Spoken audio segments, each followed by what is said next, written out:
Bruce Shorting. It's always great to catch up with Matt. Matt, I realize you're still a couple of minutes away from your show, but as we say hello to you on this Monday afternoon, describe the mood of the LSU fans today. Well, I'm not sure that it settled down much from Saturday. As the end of regulation transpired and the sort of wave of controversial calls went against LSU, many fans reacted. They took to Twitter and other social platforms, and that stirred up the conversation, which hasn't slowed in the almost 48 hours since. It's as intense a reaction to a loss around here in a long, long time. I mean, you might have to go back to the triple overtime loss to Arkansas in 2007, or maybe that Alabama loss in 2012 in the Yeldon play. It's been an intense few days. Listen, anytime LSU loses a game, there's plenty of blame to go around. Where is the blame being laid for this one? Well, if you listen to the majority of the fans, it's going to be a bevy of bad calls. I tend to side more with the side of there was plenty that LSU could have done throughout the game that would have avoided it, right? I mean, they must have punt when they were just about to take control of the game. They dropped a wheel route that would have been a touchdown. Look, LSU had a chance on them. They had a 3rd and 4 with under 2 minutes to play. If they convert a first down, game ends. You're in victory formation. And they elected to play conservative and burn a clock, and it did them. Even the 4th and 18 at the end of regulation that LSU allowed to convert. So it's hard for me to blame it squarely on the refs. But some fans are doing that today, and that on the heels, I think, also of the Devin White targeting earlier this year, which created so much conversation. I think it has LSU fans in a spot right now where they feel kind of vulnerable, like they're being. I don't necessarily believe it, but some feel like they're being picked on. Matt, listen, I don't find dicing and slicing up officiating calls to be particularly exciting. I doubt you do either, and I know you've gone over every play, and I have, and I've talked to officials, and I've talked to people that seemingly have a good handle, and you know what their opinion is. But why would LSU fans feel that way? Why would they blame officials on the field who I don't think were the same ones from a couple of weeks ago in a game with that many plays?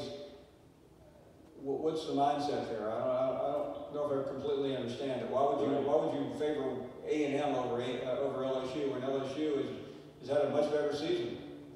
I agree with you, Paul. And this is, I know, when I go on air today, this is a battle I'm going to fight for 3 hours. Like, I know my ship is sailing into this storm right now.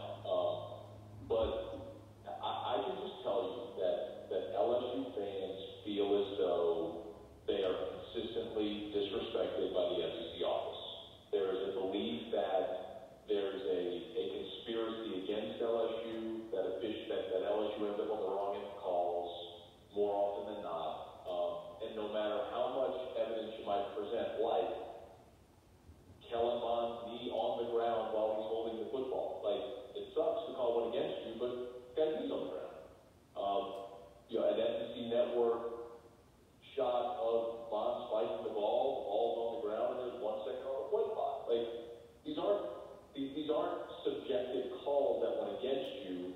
These are things in the heat of the moment that were, close plays that, all in aggregate combined to contribute to losing the game. But the bigger issue, Paul, is one that is very hard to explain, but LSU fans as a collective whole feel like they end up drawing the short straw from the SEC. And this goes back to the permanent opponent thing, where LSU doesn't like being permanently matched with Florida. They did not like all those years having to play Arkansas on Friday after Thanksgiving. There's a litany of things. LSU not being allowed to play night games like is their tradition, and having to play in the day. There's a litany of things that this fan base has convinced itself works against them, and that the league office is in Birmingham and favors Alabama. And it's just, I don't ramble, Paul, but like it's a never-ending narrative, and when things like Saturday happen, it just adds to the narrative.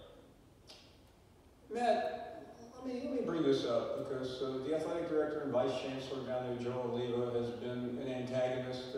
He went against the grain a couple of years ago in the Florida dispute, whether he was right or wrong. I mean, he certainly did not play ball with the SEC, and that's not the first time. Does this play into that narrative, though? Because many on the other side have found LSU to be completely uncooperative on a number of issues. I'm not sure I totally understand the question. Well, Joe Lee has been very outspoken. I guess what I'm trying to say is because of his outspokenness, the fans think that they're being punished for that. No, even though I don't know how anybody could think that.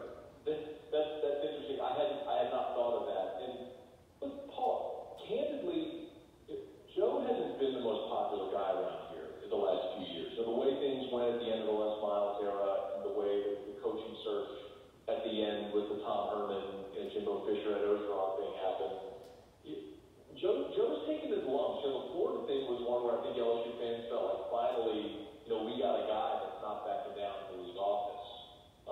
And we don't have to rehash that whole thing. I mean, LSU tried to make concessions, but I don't think I think both sides go with a lot of blame with the Florida thing in 2016. But it's a really weird dynamic, Paul. I mean, I think most people rationally could remove themselves from the situation and say exactly what you said to me a minute ago. Why would the league office favor Texas A&M over LSU in this situation? And rationally, they wouldn't. It's nonsensical. But it was just another day where it continued to add on to that narrative that people have convinced themselves exists. And I guess the final part of that is the James Carville deal, which you and I both know went awry on College Game Day. You saw an apology issued to the SEC office. And I realize none of this is correlative to what we saw Saturday night, but it does seem to some that LSU is always out there on an island, Matt. I'm just trying to think like LSU fans. That's the only reason I'm bringing all this up. I wonder, and I don't know the answer to this, Paul, but I wonder if other fan bases in the SEC feel similarly, feel like that they draw the short straw consistently. And if there's one thing, Paul, that I wish the SEC would do, I wish they would be more transparent. Like when the Devin White targeting thing happened, I reached out to the league office and I tried to get Steve Shaw on my show. And just for an explanation to say, here's why it was called the way it was. And I was denied. But if they were more transparent, just as not in this situation with LSU, I'm just saying in general, I think one of the best things TV networks have ever done is put a rules official in the booth during games to explain calls. But if there was some transparency, I think it would help, and an explanation would help calm down some of this conversation, because I'm with you. It feels trivial and trite and unnecessary, but it's not going away, and silence only magnifies these voices. But Matt, and you and I both know, because I know you've done plenty of due diligence today, as we all have, and if you go through every one of these controversial plays, frame by frame, there's an explanation. But you know what? There's always an explanation when you're talking about plays, unless they're just blatantly wrong, which they can be. But I guess I don't understand the Alabama connection, and I've heard that from other fan bases when the game's in Kyle Field.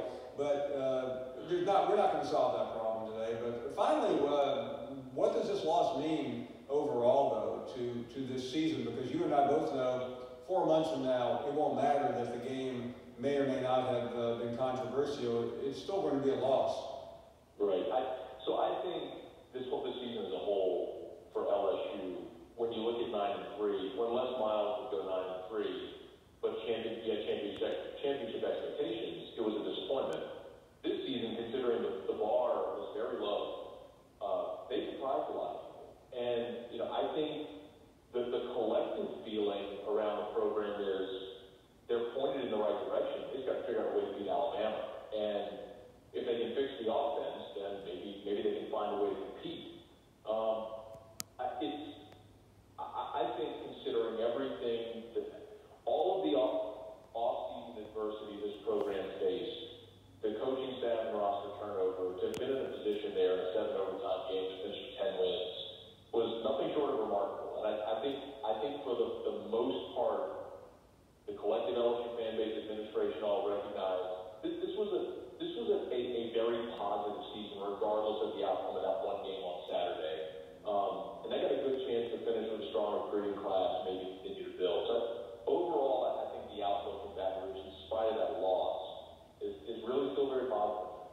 Thank you very much, Matt. I know you have a show to get ready for. Have a great time this afternoon. Thanks, Paul, always. Yeah.